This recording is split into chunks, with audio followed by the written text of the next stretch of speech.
Halo, assalamualaikum warahmatullahi wabarakatuh. Selamat pagi, anak-anakku sekalian. Salam sehat selalu dan tetap. Nah, di sini Bapak akan menjelaskan tentang wawasan Mandala. Tapi sebelumnya, Bapak mau kenalan lagi ya. Tadi sudah kenalan dengan eh, video saya langsung, tapi ini dengan PowerPoint. Nama saya, nah, ini foto saya ya. Nah, gantengnya kayak gini ya. Jangan bilang ibu ya, tapi bapak ya. Nah, nama saya adalah Jarod Dwi Wibowo. Alamat bapak adalah Ponorogo, Babakan. Ponorogo itu mana? Ponorogo itu Jawa Timur, ya, berbatasan dengan Purwantoro. Jabatan bapak adalah guru kelas. Nah, nanti eh, bapak mengajar dua mapel ya, ada IPA dan PJOK olahraga. Dan wali kelas, ya, salah satu adalah kelas 7E. Hobi bapak adalah olahraga. Olahraga, bapak semua olahraga bisa. Yang paling bapak sukai adalah olahraga bulu tangkis. Nanti kalau kalian ingin sparring bulu tangkis dengan bapak, oke, nggak apa-apa. Nanti bisa WA bapak. Ya. Anak, anak, anak saya lumayan banyak ya, 3. Ini cowok semua ya, jagoan semua, nggak ada ceweknya. Bapak mengajar di SMP Negeri 1 Mantoro.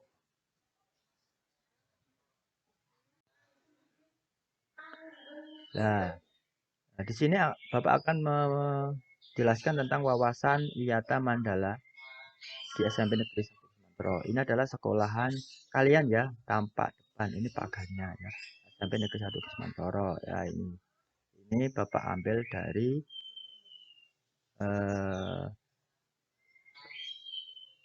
waktu COVID ini, jadi sepi ya, nggak ada orangnya. Sekarang arti dan makna wawasan Wiyata Mandala. Wawasan dulu. Wawasan adalah suatu pandangan atau sikap yang mendalam terhadap suatu hakikat. Itu namanya wawasan, yaitu pandangan atau sikap. Kalau wiyata, wiyata itu pendidikan. Sedangkan mandala itu tempat atau lingkungan wiyata mandala.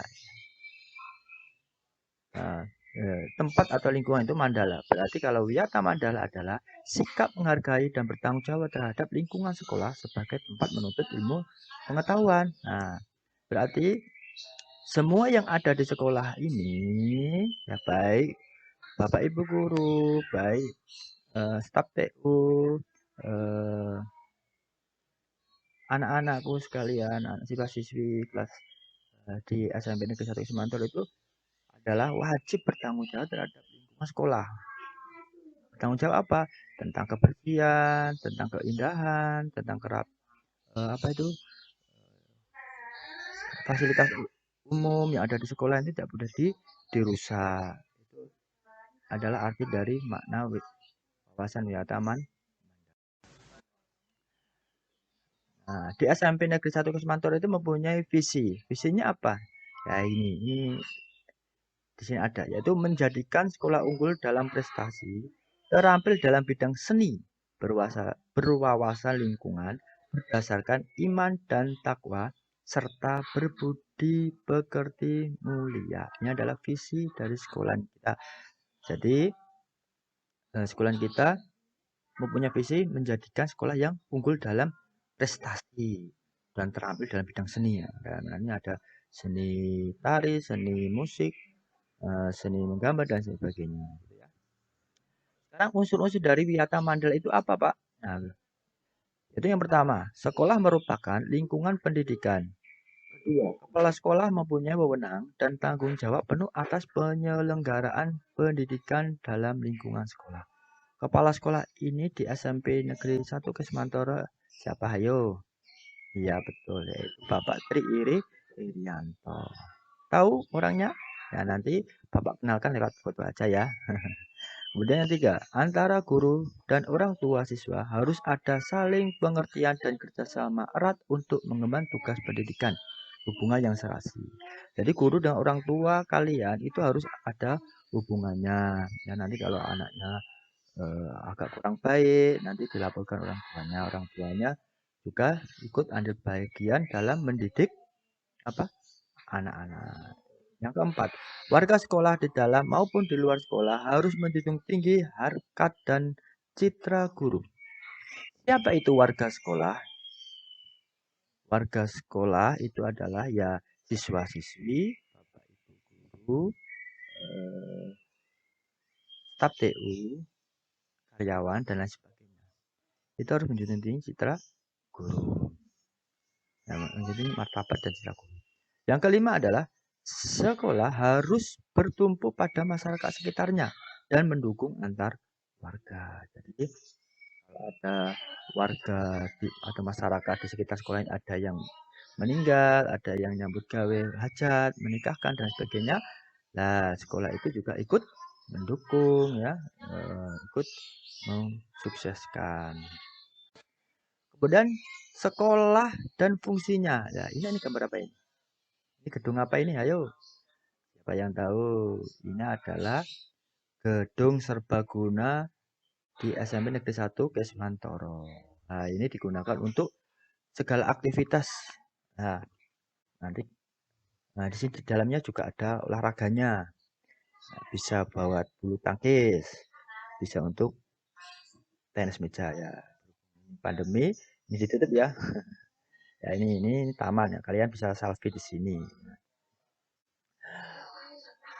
Sekarang sekolah. Sekolah itu apa toh? Sekolah itu tempat penyelenggaraan PBM. Menanamkan PBM itu apa? Pendidikan belajar mengajar. Menanamkan dan mengembangkan berbagai nilai, ilmu pengetahuan, teknologi, dan keterampilan. Sekolah itu merupakan lembaga pendidikan formal tempat berlangsungnya PBM untuk membina dan mengembangkan. Jadi, sekolah itu merupakan tempat untuk belajar mengajar. Tempatnya. Nah, berhubung sekarang corona, tempatnya bukan di sekolah ya, di rumahnya masing-masing. Nah, tetapi kalian harus belajar. Belajar lewat daring ya, lewat WA. Jadi kalian harus semangat untuk belajar. Entah itu tempatnya dimanapun berada. Kemudian sekolah itu ilmu pengetahuan dan teknologi. Nah, di sekolah itu banyak di dalamnya alat-alat untuk pengetahuan dan teknologi. Ada laboratorium, ada komputer, ada ruang lab bahasa, dan ada tempat sarana apa itu olahraga. Itu adalah ilmu pengetahuan dan teknologi. Kemudian pandangan hidup atau kepribadian. Di sekolah itu eh, merupakan tempat pandangan hidup kepribadian kalian dididik di sana. Dididik supaya menjadi pribadi yang baik. Kemudian yang selanjutnya, hubungan antara manusia dengan lingkungan atau manusia dengan Tuhan. Jadi sekolah itu juga diajarkan untuk berhubungan manusia dengan lingkungan, dan lingkungan sekolah ini harus tampak bersih, tampak rapi, tidak rusak ya, yang rusak segera diperbaiki dan lain sebagainya. Atau manusia dengan Tuhannya. Nah, kita harus melaksanakan kewajiban kita sebagai umat beragama. Kalau umat Islam ya sholat, puasa, ya zakat gitu ya. Nah, kalau non Islam ya uh, gereja dan sebagainya. Kemudian kemampuan berkarya. Di sini berkarya apa? Baik itu seni maupun keterampilan. Keterampilan apa ya? Prakarya. Di situ ada mata pelajaran prakarya. Ya. Kemudian fungsi dari sekolah. Nah, ini sekolah kalian ini, Bapak foto. Ini adalah ruang kelas 7E. Lah, kalian nanti tempatnya di sini ya. Di sini tempat kalian ruang kelas kalian. Ini gimana toh? Ini nanti kalian bisa main ke sekolahan ya, tapi jangan dirusak ya. Ini 7E, ini 7D, ini 7C, ini 7B, paling ujungnya adalah 7A. Ini urut. Ya, di belakang sana 7F. Ini ruang ruang kelas 7 ya. Ini tempat kelas 7. Nah, fungsi sekolah itu apa? Fungsinya adalah sebagai tempat masyarakat belajar karena memiliki aturan atau tata tertib kehidupan yang mengatur hubungan antara guru, pengelola pendidikan, siswa dalam pendidikan belajar mengajar untuk mencapai tujuan pendidikan yang telah ditetapkan dalam suasana yang dinamis. Jadi, fungsinya sekolah adalah untuk tempat belajar kita ya, bicara yang sopan, jujur ya, tidak arogan ya. Kemarin kalian mengikuti live streaming YouTube, komentarnya kalian kurang pantas ya, ting celometan. Jadi diatur ya, nanti ada materinya.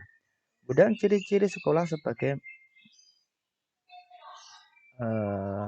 sebagai alat belajar. Nah, ciri-ciri sekolah sebagai masyarakat belajar. Nah, masyarakat belajar. Ciri-cirinya apa? Ada guru, harus ada guru. Ada siswa, ini harus ada ya. Ada guru, nggak ada siswa, ya mana kita belajar. Timbulnya PBM, pendidikan belajar mengajar yang tertib, ya, ini yang tertib. Belajar mengajar tapi tidak tertib. Gaduh, tawuran dan sebagainya itu belajar mengajar tidak berjalan dengan kondisi. Tercapainya masyarakat yang sadar mau belajar dan bekerja keras. Nah, sedangkan terbentuk manusia Indonesia seutuhnya. Ya, kalau sudah dididik, maka kalian harus sadar, oh, saya menjadi orang pendidikan. Nah, jadi mau belajar dan harus bekerja. Sekarang prinsip sekolah. Prinsip sekolah itu apa? Sekolah sebagai wiyata mandala selain harus bertumpu pada masyarakat sekitarnya, juga harus mencegah masuknya faham sikap dan perbuatan yang secara sadar ataupun tidak dapat menimbulkan pertentangan antara sesama karena perbedaan suku, agama, asal-usul, keturunan, tingkat sosial ekonomi, serta perbedaan paham politik. Jadi prinsip sekolah itu ya setelah kita belajar, kita tuh harus paham dan sadar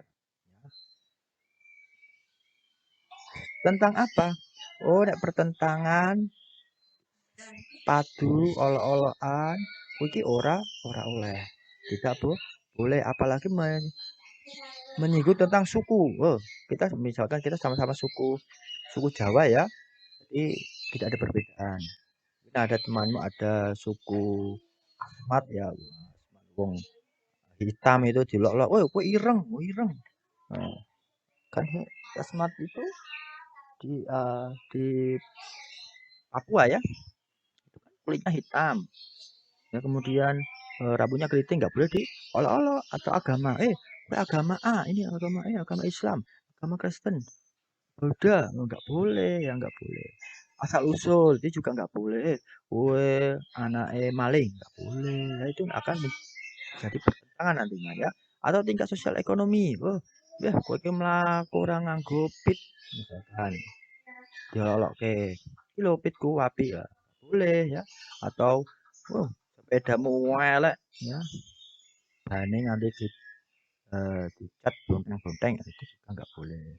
Atau perbedaan paham politik. Nah, politik misalkan pemilihan kepala daerah atau pemilihan presiden.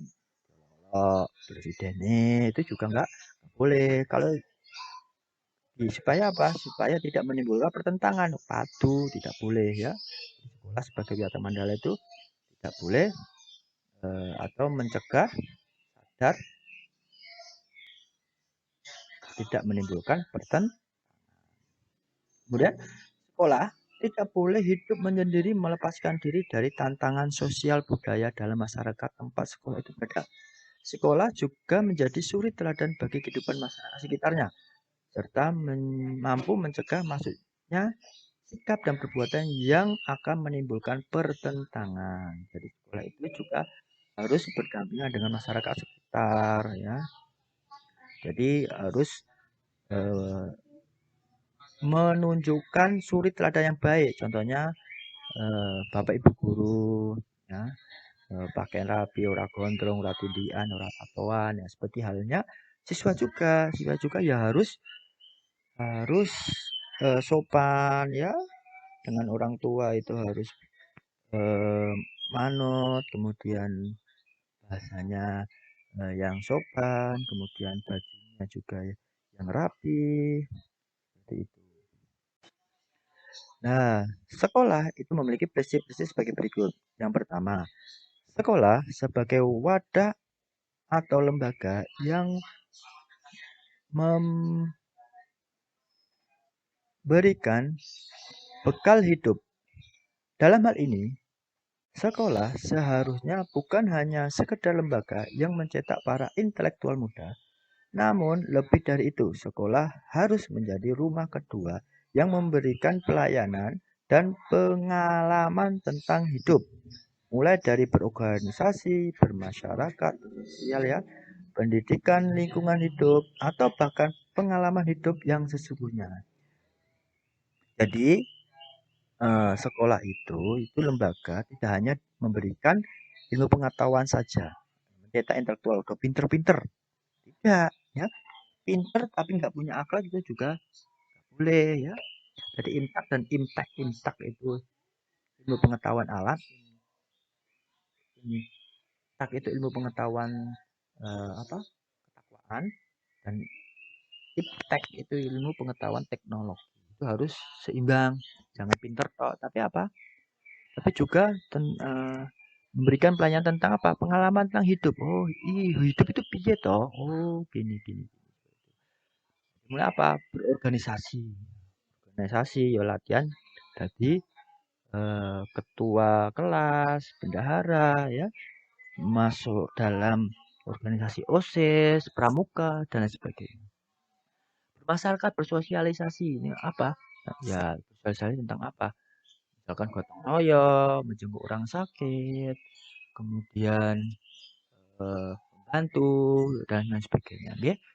Tentang pendidikan lingkungan hidup. Ini pendidikan lingkungan hidup ini tentang bagaimana cara biar lingkungan hidup tetap indah, asri gitu, oke? Dan bahkan pengalaman hidup. Oh, pengalaman hidup dari Bapak Ibu guru yang yang baik itu seperti ini. Dan yang kedua, sekolah sebagai institusi tempat peserta didik belajar di bawah bimbingan pendidik. Bimbingan lebih dari sekedar pengajaran. Dalam bimbingan, peran pendidik berubah dari seorang pendidik menjadi seorang orang tua, bahkan menjadi seorang kakak. Jadi bimbingan itu eh, guru itu seorang guru itu bisa menjadi orang tua atau sebagai kakak. Jadi Bapak Ibu guru bisa dianggap orang tua kalian, orang tua kedua kalian, atau sebagai kakak yang sering mengingatkan kalian. Kemudian yang ketiga, sekolah sebagai lembaga dengan pelayanan yang adil atau merata bagi stakeholdernya. Hal tersebut bisa berupa pemerataan kesempatan mendapatkan transfer of knowledge maupun transfer experience dengan tanpa membedakan baik dari segi kemampuan ekonomi, kemampuan intelijensia, dan juga kemampuan fisik gagasan industri. 4. Sekolah sebagai lembaga pengembangan bakat dan minat siswa. Prinsip ini sejalan dengan teori multiple intelligence yang memandang bahwa kecerdasan intelektual bukanlah satu-satunya yang perlu diperhatikan oleh lembaga pendidikan, terutama sekolah. Kemampuan bersosialisasi, kemampuan kinestik, kemampuan seni, dan kemampuan lainnya juga perlu diperhatikan secara seimbang. Kelima, sekolah sebagai lembaga pembinaan potensi di luar intelijensi, peningkatan kemampuan intelektual, emosional, maupun kemampuan-kemampuan lainnya mendapat perhatian yang sekolah harus memberikan perhatian serius untuk mengembangkan kemampuan emosional dan sosial, kemampuan berkomunikasi dan berinteraksi, kemampuan bekerja sama dalam kelompok, dan lain-lain. 7. Sekolah sebagai wahana pengembangan sikap dan watak. Sikap sederhana, jujur, terbuka, penuh toleransi, rela berkomunikasi dan berinteraksi, ramah tamah dan bersahabat. cinta negara, cinta lingkungan, siap bantu membantu khususnya kepada yang kurang beruntung. Merupakan sikap dan watak yang perlu dibentuk dalam lingkungan sekolah. 8. Sekolah sebagai wahana pendewasaan diri. Di dalam dunia yang berubah begitu cepat, salah satu kompetensi dasar yang harus dimiliki tiap peserta didik adalah kompetensi dasar belajar secara mandiri dengan proses pendewasaan yang diberikan di sekolah. Pendidik tidak lagi perlu menjejali pemikiran peserta didik dengan perintah. Lebih dari itu, peserta didik akan mendapat sesuatu yang jauh lebih besar ketika ia mencari dan mendapatkan apa yang ia butuhkan. 9. Sekolah sebagai bagian dari masyarakat belajar. Learning society sekolah bukan hanya sebagai tempat belajar bagi peserta didik, namun juga seharusnya sekolah mampu menjadi pusat pembelajaran bagi masyarakat di lingkungan. Terus penggunaan sekolah bagaimana? Penggunaan sekolah itu satu, ajang promosi, eh, tidak diperbolehkan dijadikan sebagai tempat ajang promosi ya, jualan juga boleh. Sekolah itu merupakan lingkungan yang bebas rokok dari semua pihak. Oh, ini dilarang rokok ya, dilarang rokok ya. Berikutnya, penyebaran aliran sesat atau menyebar aliran agama tertentu yang bertentangan dengan undang-undang dasar. 4. Propaganda politik kampanye. 5. Syuting film atau sinetron tanpa izin pemerintah daerah. Jadi tidak boleh digunakan untuk syuting film. 6. Kegiatan-kegiatan yang dapat menimbulkan kerusakan, perpecahan, dan perselisihan sehingga menjadi suasana yang sekolah tidak penataan Wiyata Mandala dalam upaya ketahanan sekolah. Ya.